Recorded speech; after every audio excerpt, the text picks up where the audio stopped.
A Polícia de Rio Preto, o Conselho Tutelar e o Juizado da Infância e Juventude, ambos, aliás, todos esses órgãos estão acompanhando, os três, um caso que aconteceu em uma escola municipal em Rio Preto. A funcionária de uma creche encontrou hoje porções de maconha na mochila de uma criança de 1 ano e 9 meses. Exatamente, ela encontrou porções de maconha na mochila de uma criança de 1 ano e 9 meses. É algo que a gente já falou em alguns momentos, né?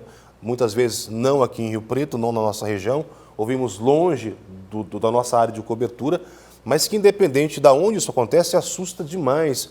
Como explicar droga na mochila de uma criança de 1 ano e 9 meses? Yuri, boa noite para você. Você está apurando esse caso. Quais são as informações nesse momento?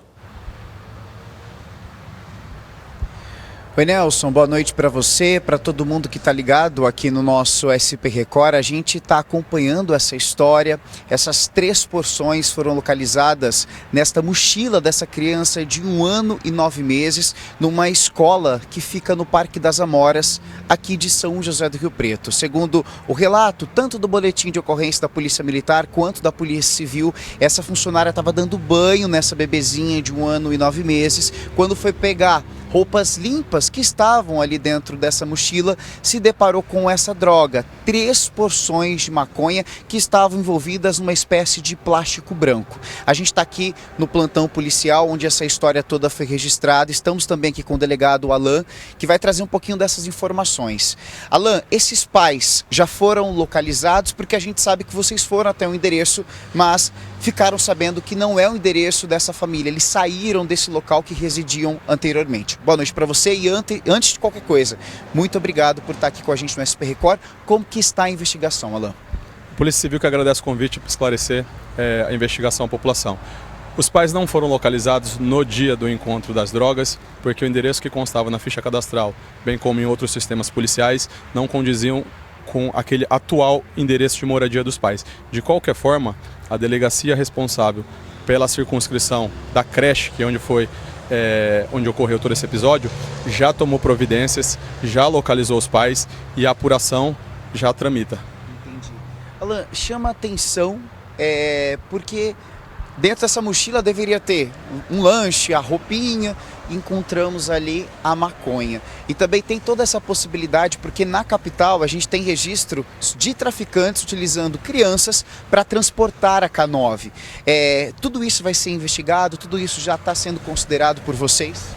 Com toda certeza, né? É um episódio lamentável. Infelizmente não é a primeira vez que a gente se depara com um caso em que genitores utilizam-se dos seus filhos, uma forma de desbaratar qualquer fiscalização policial, né? O caso ainda é embrionário, a gente ainda precisa ouvir os envolvidos, investigar a fundo para entender qual a natureza, se foi um mero desleixo por parte do pai ou da mãe que seria usuário de drogas, ou eventualmente tráfico de drogas, a questão do eventual abandono de incapaz também, né? O Conselho Tutelar, o Ministério Público, a Vara da Infância e da Juventude, esse corpo de órgãos tem que trabalhar em conjunto para entender o que de fato ocorreu. Porque também não dá para justificar que a criança teria colocado isso dentro dessa mochila, porque essa mochila foi toda perfeitinha para a creche, com roupinha limpa, para que ela passasse por esse período de banho. Perfeito. Não tem como justificar que a criança de alguma forma agiu, uma criança com um pouco menos de 2 anos de idade, foi dentro da mochila que costuma conter os acessórios de higiene pessoal, um eventual lanche, algo do gênero. E na hora da abertura, né, para tirar esse material da criança, foi constatado essas porções de maconha. Doutor Alan, muito obrigado pela sua participação aqui no SP Record. A gente espera mesmo que isso tudo seja elucidado. E claro que também existe a preocupação quanto à segurança dessa criança de 1 ano e 9 meses. Para isso, como o doutor Alan disse, né, não apenas a Polícia Civil está envolvida nessa investigação, como também Guarda Civil Municipal, a Secretaria de Educação, vários órgãos competentes estão nessa história para tentar entender tudo o que aconteceu. Hoje à tarde, eu e Edmilson Chile estivemos no Conselho Tutelar Sul para entender qual é o trabalho do Conselho Tutelar nessa história. Vamos ouvir. Nós identificamos a família através da notificação que nós recebemos da Secretaria Municipal de Educação. A partir de agora, nós vamos fazer o acompanhamento mais próximo aí desse núcleo familiar.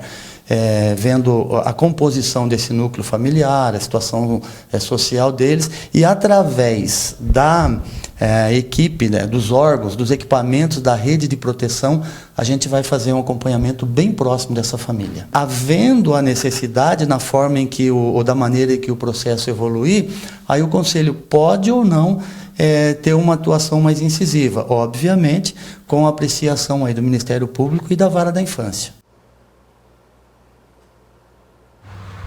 Bom, a Vara da Infância e Juventude de São José do Rio Preto está neste caso, tanto que nós entramos em contato com Evandro Pelarim para saber quais são as sanções previstas, aquilo que a lei prevê para responsáveis e pais que podem colocar a criança numa situação dessa. Vamos acompanhar a fala do juiz da Vara da Infância e Juventude do nosso município. Conforme o Estatuto da Criança e do Adolescente, até os 12 anos, ninguém é considerado culpado para efeito de medidas socioeducativas. Então, a criança, qualquer que seja a idade dela até 12 anos, não recebe nenhuma medida infracional. Acima de 12 anos, a lei prevê resposta para o adolescente que pratica ato infracional.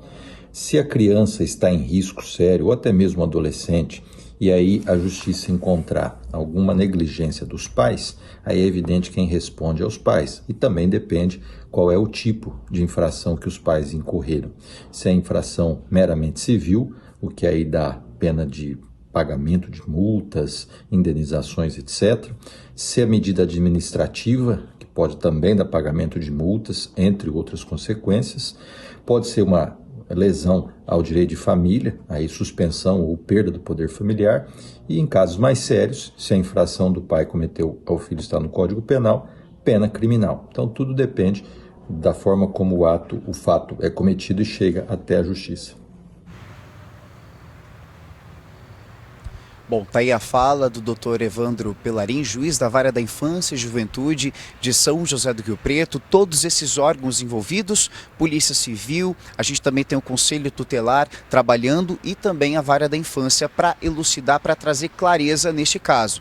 A gente também procurou a Secretaria de Educação para entender o que foi feito com essa criança. Segundo as informações que foram passadas para a nossa produção, no dia então em que esse fato aconteceu, eles acionaram então essa família e a criança foi entregue para um responsável autorizado pela família, porque a criança ainda continua sob a posse desses pais, porém na presença da Guarda Civil Municipal. Nelson, a gente continua acompanhando toda essa história, certamente nós teremos desdobramentos, mas a gente fica de cara mesmo em saber que dentro de uma mochila, que às vezes poderia levar cadernos, ou até mesmo roupas, lanches, existe a presença de droga. E como eu disse, conversando aqui com o Dr. Alan, na capital, traficantes começaram a utilizar crianças para transportar, para fazer o transporte da K9.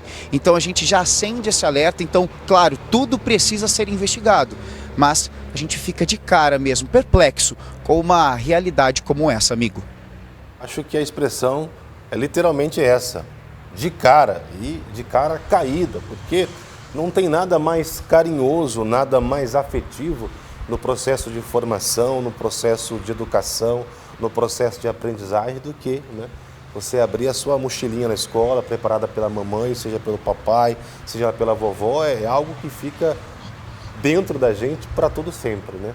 Agora, você imagina uma criança dessa num processo de formação, de caráter, porque é assim que funciona, fazer parte de uma ocorrência tão grave. Eu não acredito, é óbvio, mas é importante destacar, ela nada tem a ver com isso, né? Também não acredito nessa possibilidade de crianças estarem sendo usadas para transportar drogas. Agora, a grande preocupação é como é que essa criança teve acesso a esse entorpecente. Será que ela achou a embalagem diferente, achou curiosa e colocou na mochila? A gente não sabe. Será que alguém escondeu nessa mochila com medo de uma possível abordagem, de uma possível parada policial? A gente não sabe. Será que essa droga estava escondida em alguma toalhinha, pegaram lá para preparar o kit para tomar banho e entrou na mochila? A gente não sabe. Mas o que a gente sabe é que desde muito cedo essa criança faz parte de um ambiente onde a droga se faz presente, seja na casa, seja entre os familiares, ou seja no seu entorno. É isso que esses órgãos querem desvendar, tanto a polícia tanto a Vara da Infância e Juventude, como também os demais que estão envolvidos nesse momento. A gente vai continuar acompanhando, porque sim, é muito grave. Qualquer outra informação, você pode voltar aqui para falar com a gente, tá bom, Yuri? Com certeza, Nelson, é algo muito sério que precisa ser elucidado e nós aqui da Record TV estaremos acompanhando tudo isso, porque como você mesmo disse, são essas perguntas todas que nós, enquanto jornalistas, queremos passar para a população. Exato. Alguém colocou dentro da mochila, essa criança talvez achou interessante e voltou ali para a mochila, então tudo isso tem que ser elucidado e nós mostraremos aqui. Com certeza os pais serão ouvidos ao longo da semana também, a gente vai ter outras informações. Yuri, obrigado para você.